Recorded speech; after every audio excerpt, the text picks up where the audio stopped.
Oh, we're all here. I think we're going to make it work some way. Thank you all for coming, and especially with some convoluted situations. And Cindy Hughes will explain it later on. But as the people on the Writers Journal know, working with Amazon during the holiday season, things don't always work as planned. So a lot of this we've had to kind of juggle a little bit to get some copies here, and now I'm going to try to make a few remarks, and then assuming that this all works, and we'll follow up. But I'm going to talk a little bit, and then Cindy will talk a little bit about the mechanics, because it's been, at first they told us we couldn't make this happen on the 11th of December, and we said it has to happen on the 11th of December. So it is happening, and thank you all for being here to hear the preview, really, of my first novel, which is a testament to wind and stone. I need to kind of tell you how the book came about, and it really started almost 4 years ago when a woman who she calls herself a protege of mine named Stacey Abrams, who lives down in Atlanta. And Stacy is a good friend, and she'd written about 10 books under a pseudonym, but she then did her first novel about the Supreme Court, and she sent me a copy, and I read it in 3 days. And then to show how much and how important Westminster is to the whole process, about 2 weeks later, Ruth Sanil asked me to give a talk that I'd given a time before here at Westminster on twins, to give a talk that my wife had written for a women's organization here in Austin called Open Forum, and it was called Twins Twice.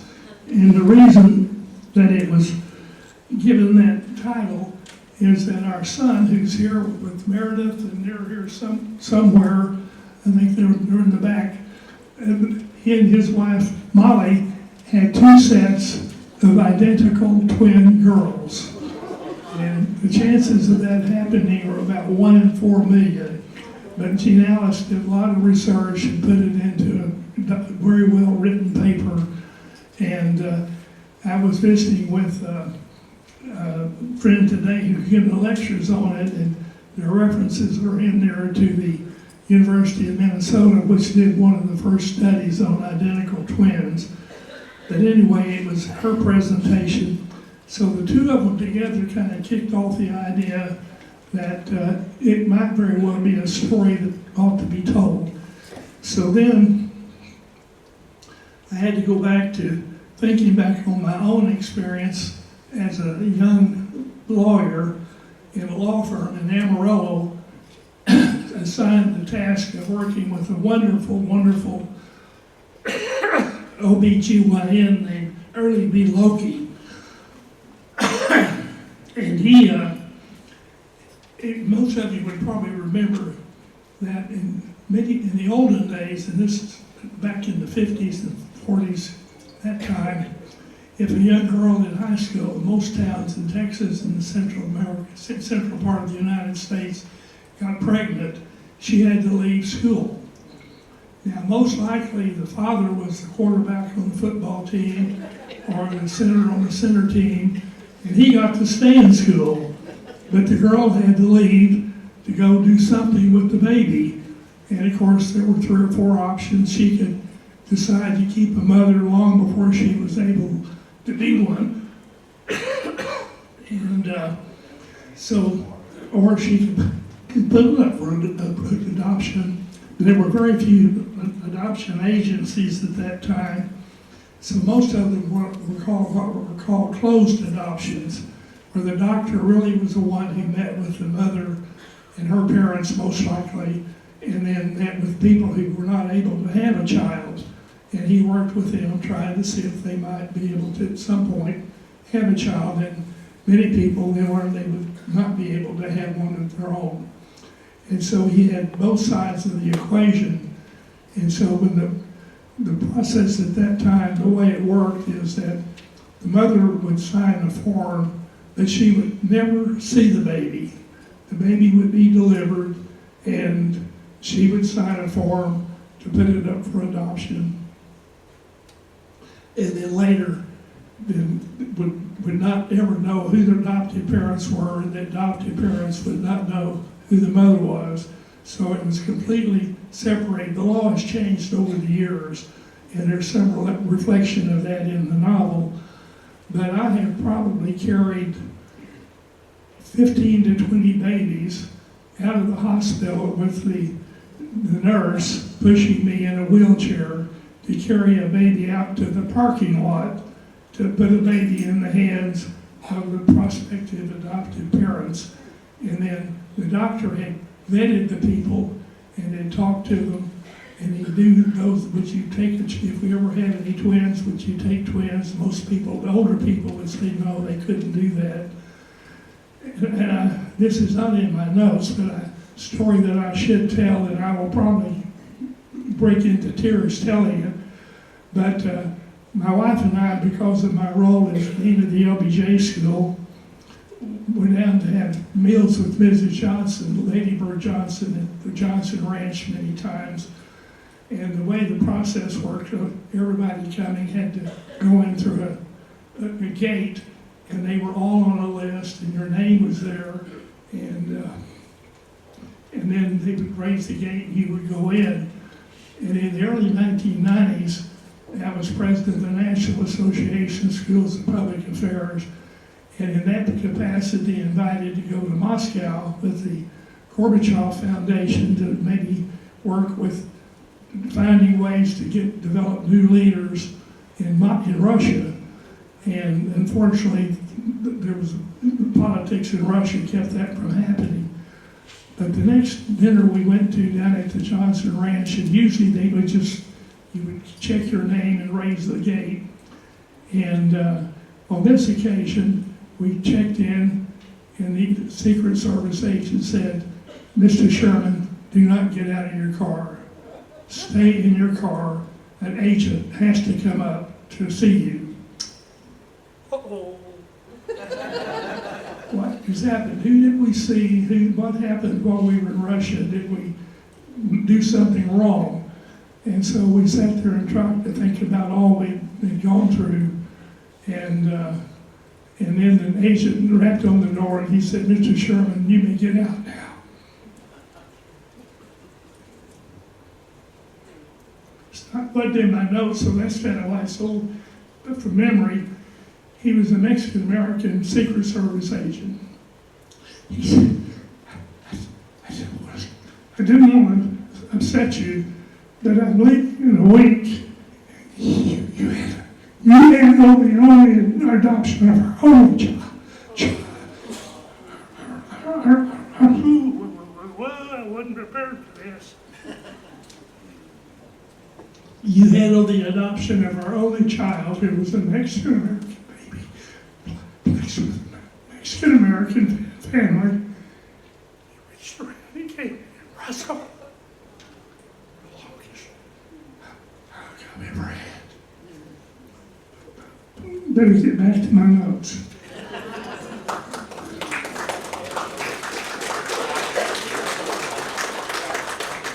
And it tells you how important it was during those days. So you often wonder, what happened to the children? Did you keep up with them?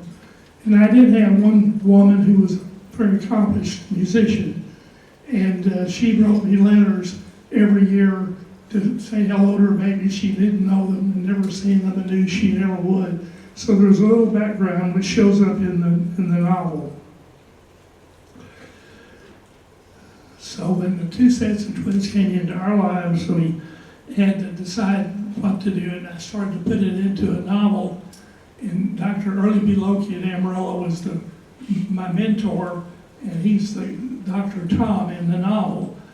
And I need to tell you how the book first started, because I'd never written a novel. So it first started by having Dr. Tom sitting in the country club bar, having a double high-level scotch. And he had a mason jar in his hand with two pieces of paper in it.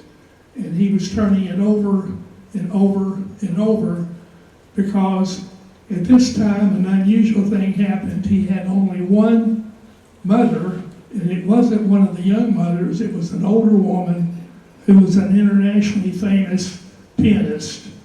And she was expecting a child that she could not keep for many reasons.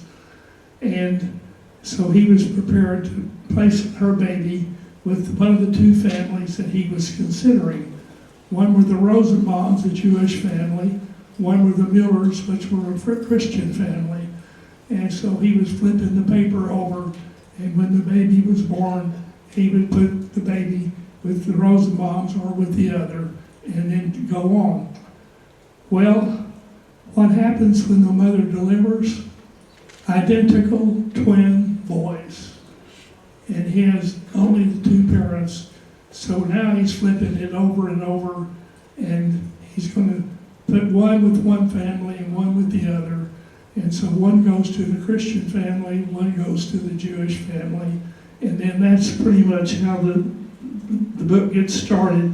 And of course, by working with, and I'll mention this a little later, with two wonderful editors, we're trying to find turning the story into a novel took a little bit of reorganization, and it shows up in there. But I had it that Archer was adopted by a ranching family in Canyon, and Ari was adopted by a wealthy Jewish family in Pampa, Texas. And originally I had fictitious names for the towns, but I was encouraged to go ahead and pick real towns in Texas, so they're in there. But they were musical prodigies, they were geniuses really, but their paths never did cross in Texas. Instead, they finally meet in Israel when they come together with their birth mother to present a concert for peace, celebrating Prime Minister Yitzhak Rabin's 1975 Sinai Interim Agreement, which looked like it might be the first step toward having peace in the Middle East. Ari and Archer's story helped me resolve my questions about babies I handed off. Writing about twins was also a way to continue Jean Ellis's fascination and explore the unique relationship between identical twins. It is a miracle that they even exist, and their relationship to each other is one that is like no other in life. And some, I think, maybe one or two represented here.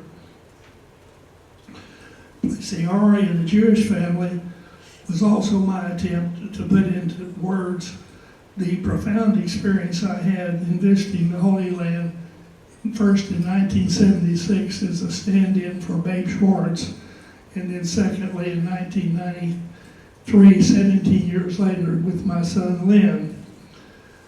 On this, and now I'm going to stay with my notes pretty closely. On this second trip, we were around to visit a kibbutz that was off limits in 1976, Kibbutz Menorah. It was located in the Upper Galilee adjacent to the Lebanese border. It was established in 1943 before Israel became a country, 4 years before statehood, by members of the Lenore, Lanavid, Vihal, Ahmed youth group, and other young immigrants from Germany and Poland. Our group was so small that we were invited to sit down and sit with residents in the bunkers that accompanied almost every home. They were very much like the tornado shelters in the Texas Panhandle. Food, water, tables, chairs, and places to sleep.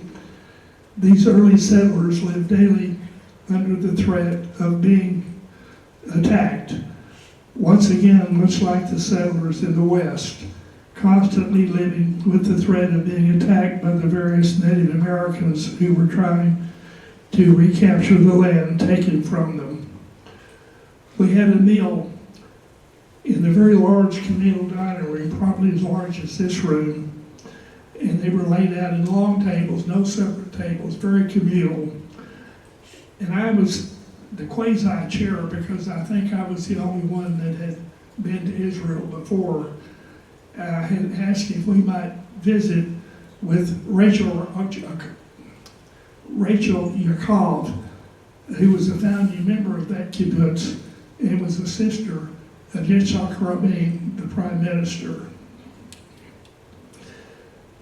Our host made it very clear that she did not give interviews and that was not possible. As we were eating our meal, a young woman tapped me on my shoulder to ask if I would come with her. Mrs. Yaakov had agreed to see me, but not with the whole group. I asked if my son could go with me. She looked at Lynn and said, "I think that would be okay." We went to a far corner of the dining room behind a curtain that led down a hall to another building. There we met Rachel Rabin Yaakov. She reminded me of my mother, petite and only about 5 feet tall. She cradled a newly born grandchild in her arms. We made small talk about our group and what we had seen. She made a few suggestions on how to use the rest of our time at Menorah. Then she said, "Obviously, that is not why you asked to talk to me, is it?" I said, "Not really. Ever since we've been in Israel, the headlines on every newspaper gives daily accounts of your brother's efforts to negotiate a peace treaty with Palestine. From what I read, it is quite possible that he will be successful. If that happens, the chances are almost certain that the land that for this kibbutz or some part of it might be returned to another country. It's difficult for me to ask you, but I said to her, would you support your brother in that element of the peace treaty?" This beautifully elegant, gray-haired lady holding a grandchild born recently in that kibbutz looks intently into my eyes. These are her words. "If it would bring peace, we will do it. If it will bring peace, we will do it." As they are here. Lynn was standing back there. He was young, I was younger. We were sobbing. Tears flowing. And I wrote a line one time. I said, "It is a moment not recorded, not forgotten." Okay, oddly enough, I finished my initial draft before October the 7th, 2023, written when Hamas launched the surprise attack on Israel that set off the current conflict in the Middle East. When that happened, I simply knew that I had to get this book out and provide some semblance of hope in the midst of that ongoing conflict. So I was fortunate enough to make the acquaintance of two people who helped shape the book. Kat Moore guided me in focusing the story so it reads like a true novel. The other person who we'll hear from in just a few minutes, Cindy Hughes, is a boutique consulting. Cindy was the founding director of the Texas Book Festival when she worked with Laura Bush way back many years ago for 8 years, and then she had been editor at Texas Monthly for 9 years before that.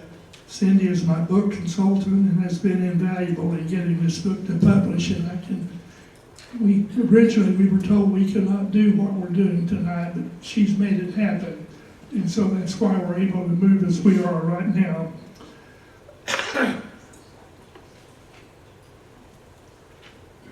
I'll get close to finishing, but one of the residents saw the nights and asked if I might read at least one section of the book. So I picked this one out on page 240. It occurs while the Peace Symphony is being played in Tel Aviv, directed by one twin that was written by the other. The first movement then grew with a whisper of wind instruments, western flutes, intertwining with the mournful calling of the May. Their combined voice speaking of ancient deserts and shared skies. Traditional violins conversed with the Arabian oud, created a harmony that transcended borders.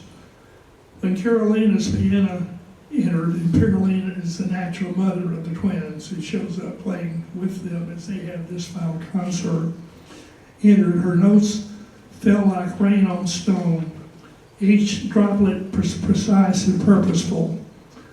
Behind Archer, who's the one who wrote it, Tanya Rosenbaum leaned forward, her hand warm on his shoulder. "Well done, young man," she whispered, her voice thick with emotion. Archer closed his eyes, feeling the weight of history in her touch. This was his brother's grandmother, a proud woman, a strong woman, and a Jewish woman whose family had also fled and died from the horrors of the war, just as Barbara's grandmother had done. Archer had not realized that when he wrote this symphony, he was writing the soundtrack for a country longing for peace. He thought he was writing for America and all of her foibles and losses, but it was really a testament to her daring to hope.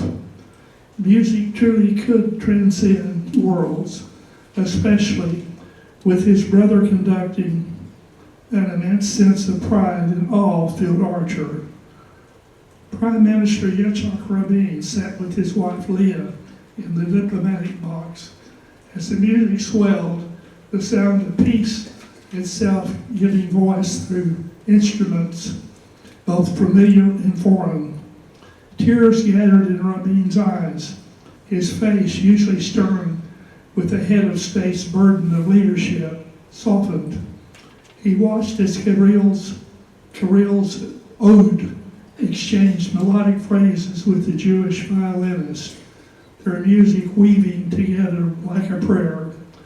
The music was the agreement, the peace agreement. Never in his life did he think that Arabs and Israelis could hold a stage together and be able to play in congruence like the sound of angels. He bowed his head to hide the tears for me. To sum up, as I wrote the book, I often wondered, what if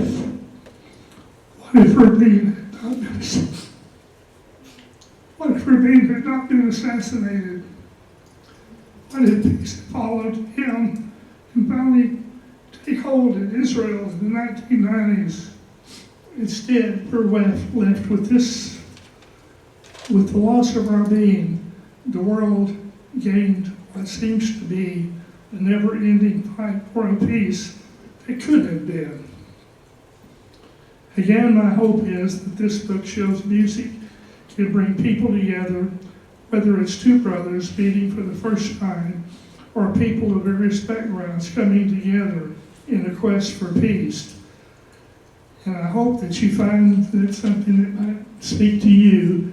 And at this point, I'm going to take any questions, and if Cindy's going to help me, we'll take 3 short questions and let Cindy explain what we're having to do with the little adjustments that we had to make because of not being able to get it out on Amazon as we originally had planned. Let's just do some questions real quick. And I'll help repeat them. Maybe I'll go in the middle and repeat them so everybody can hear. Anybody have a question? I may have overwhelmed you with crying, so I apologize. I guess you covered all the bases. Can I just say something? Was there some, did you have a question here? I just want to thank Max for this wonderful evening on behalf of everybody here. I think we all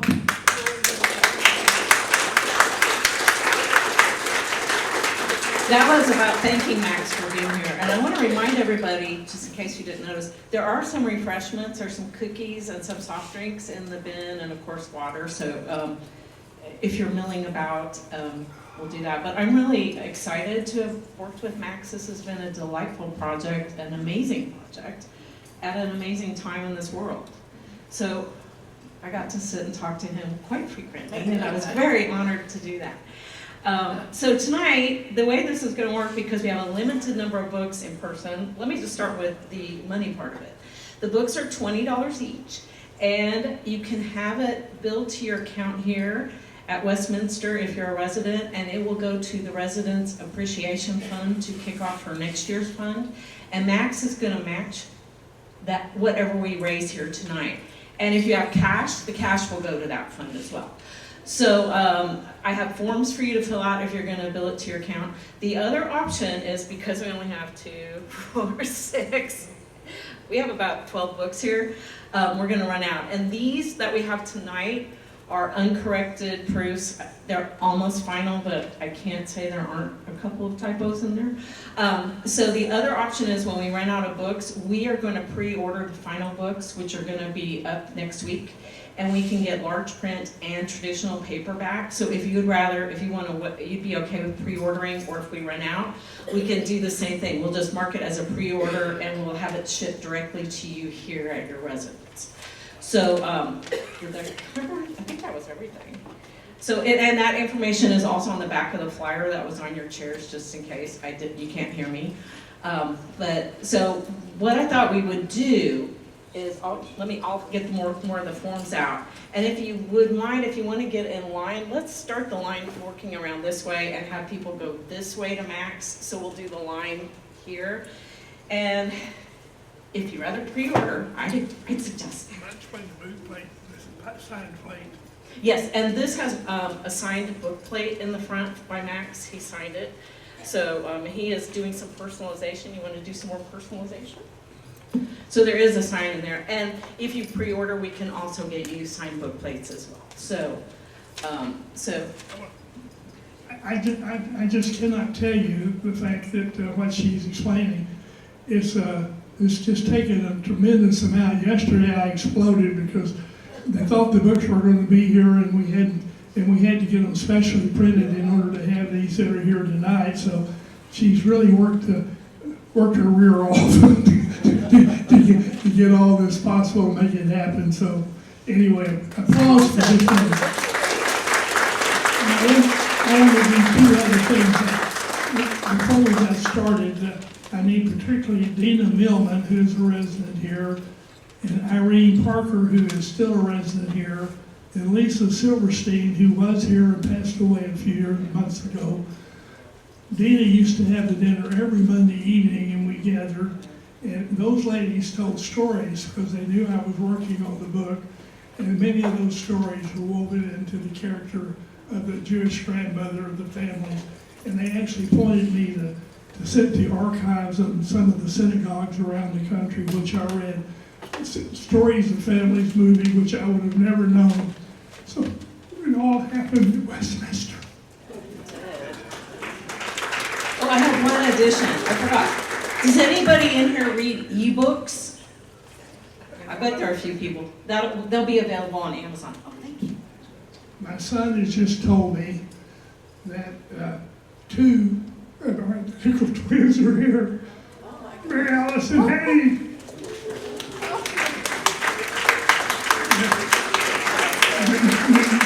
They're the oldest set of identical twins, which are inspired by the book. That's great. So, if you want to come up and visit with Max, or just mill about for a little and let the line calm down, that'd be great. But we'll be happy to stay here as long as people want to get books, and we'll get some mailed to you if we run out. And let me just re-emphasize that if you want to sign up to have it charged to your account, that will all be accumulated later, and we'll all go to the residents. And just yesterday, they gave out the checks here to the residents' associates, and I think it's one of the most remarkable programs in the country. And I've now been here 14 years, and I cannot tell you, those people have just made my life richer, better, and wanted to say thank you, thank you, thank you.